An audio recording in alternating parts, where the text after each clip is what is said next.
Have you ever wondered what's inside your smartphone? How all those tiny parts come together to make the device in your hand work? Well, with the Galaxy S25 Plus officially shipping to customers, the first teardown video is out and it reveals some interesting changes. If you've ever been curious about how Samsung builds its devices or how easy they are to repair, this one's for you. The Galaxy S25 Plus has just started arriving in the hands of those who pre-ordered it. As expected, teardown experts wasted no time in taking it apart. The first detailed breakdown comes from PBK reviews, and it shows that while Samsung has made a few small improvements, the overall repairability score remains the same as last year's model. So what's new? One of the most notable changes is with the battery removal process. In previous models, removing the battery was tricky because it was glued down tightly.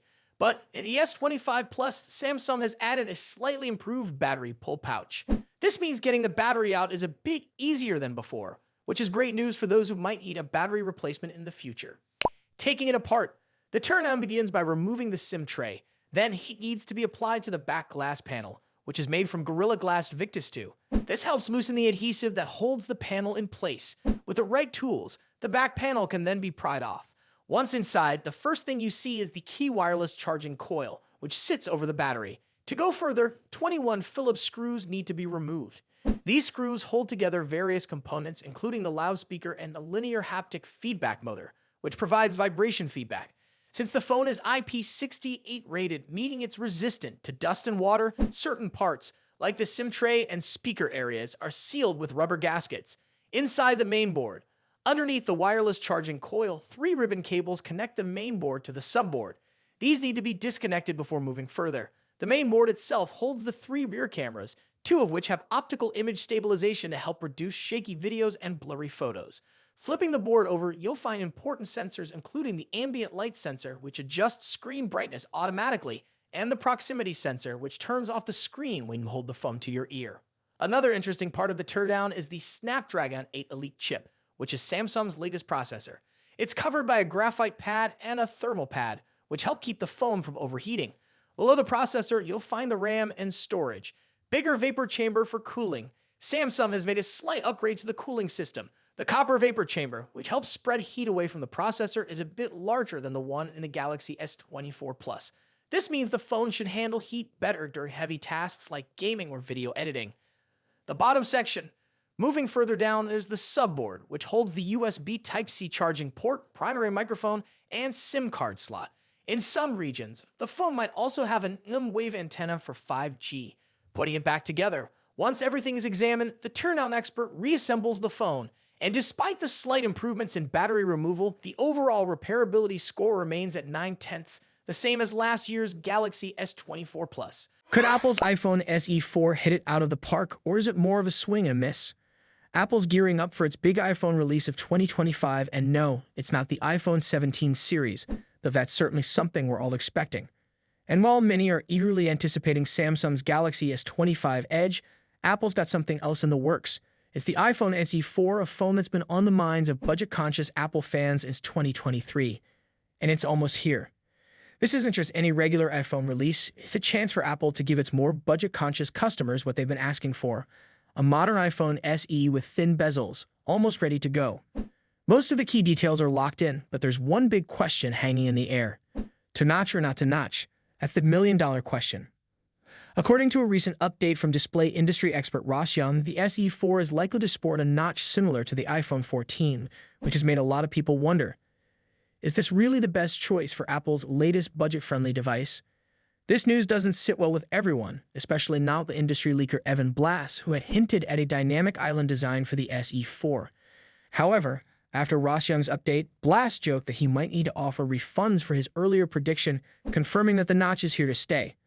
Why would Apple stick with a design that's so widely debated? Well, the answer might lie in cost-cutting measures. Apple is known for making profit-driven decisions, and while this might seem like a slight letdown to some, it was always expected to be a direction they'd take. Still, it leaves some wondering whether this is the right move for Apple in the long run. So what's the trade-off? Dynamic island or a cheaper price? Let's be real. Apple has its reasons for keeping the price of the iPhone SE4 in check. At the end of the day, it's all about the Apple tax. It's the cost of maintaining the status symbol that comes with owning an iPhone, no matter how much more you could get with a similar budget Android phone. But for those who will go for the SE4, there's a decision to make. Will the iPhone SE4's notch and single rear camera turn people off, or will the affordable price tag be enough to sway potential buyers? The iPhone SE3 started at $429, and the SE4 is expected to follow with a similar entry price of around $450. But imagine if Apple had gone all out and priced it at $500 with a dynamic island design and dual cameras. Now that would have set the tech world on fire. But at $450, it might struggle to make the same impact. Sure, some of you might say that a higher price tag for this budget phone just wasn't going to happen. But look at last year's iPhone 16 Pro and Pro Max. Those models didn't see a price increase despite their high-end specs. So it's clear Apple can afford to make a bold move when it wants to. It's just that with the iPhone SE4, they decided to play it safe. Let's think about this from a long-term perspective. Most buyers of budget smartphones like the iPhone SE hold on to their devices for 4 or 5 years. But owning a notched iPhone in 2029, that could feel like a relic. Apple's decision to stick with a notch might cost them in the long run, especially if customers feel they've settled for less. What do you think? Will the iPhone SE4 find success with this design, or will it fall short of expectations? Let us know in the comments below, and if you enjoyed this video, don't forget to like and subscribe to our channel for more updates. Could AT&T be releasing the Samsung Galaxy S25 series today?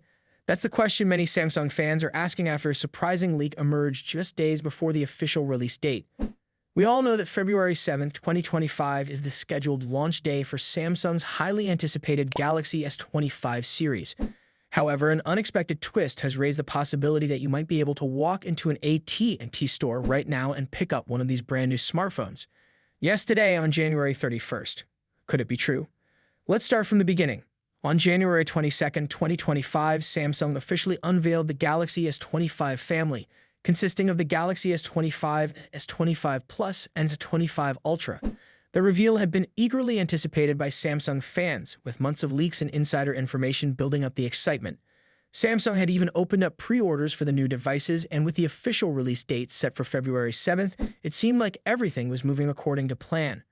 But now, a new report has thrown a curveball into the mix. According to a story from the Mobile Report, which is known for covering T-Mobile and carrier-related news, AT&T might be getting the Galaxy S25 series into stores earlier than anyone expected. The report claims to have gotten its hands on an internal AT&T document that suggests the carrier might be launching the Galaxy S25 lineup in stores as early as January 31st, today, at the time of this writing. Yes, a full week ahead of the official February 7th release date. This news is huge, and not just because of the excitement surrounding the launch of the Galaxy S25 series. It's also noteworthy because it would be a very unusual move for AT&T to be the first carrier to offer the Galaxy S25 series in stores, especially ahead of T-Mobile and Verizon. Typically, these three major US carriers launch Samsung's flagship devices at the same time, but usually with no carrier beating the others to the punch by an entire week. In fact, it would be unprecedented for any of them to make a Galaxy release available in stores a week earlier than expected. So, what does this mean for you?